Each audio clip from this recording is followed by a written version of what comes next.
हरि ओम बृहस्पति अद्यदर्जो अरेहाद्विमद्विभादु क्रतुमज्जनेको जद्दीदय छवसरित प्रजा ततदस्मासु द्रविणम् देहि चित्रम् ब्रह्मानन्दम् परमसुखदम् केवलम् ज्ञानमूर्तिम् द्वन्द्वातीतम् गगनसदृशम् तत्त्वमस्यादिलक्ष्यम् एकं नित्यं विमलमचलं सर्वदि साक्षिभूतं भावातीतं त्रिगुणरहितं सद्गुरुं तं नमामि।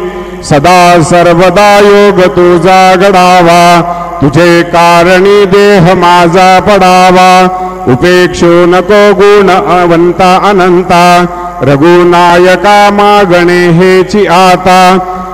गुरुर्ब्रह्मा गुरुर्विष्णु गुरुर्देव महेश्वरा, गुरु साक्षात् परब्रह्म तस्मै श्री गुरवे नमः।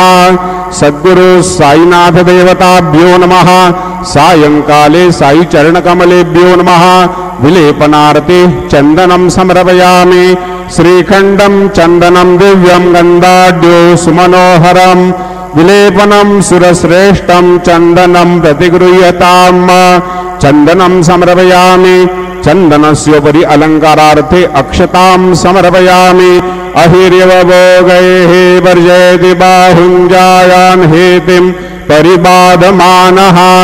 हस्तघ्नो विश्वाद्वयोनानि विद्वान् पुमां पुमाग्मसं परिपातु विश्वतः। हरिद्रादि कुंकुम नाना परिमल सौभाग्य मंगल द्रव्याणि समर्पयामि। ऋतुकालोद्भव पुष्पं समर्पयामि।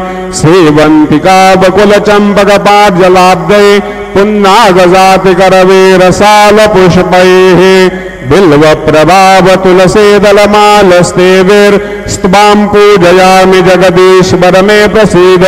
ऋतुकालोद्भव पुष्पं समर्पयामि। सायंकाले उपहार नैवेद्यं निवेदयामि।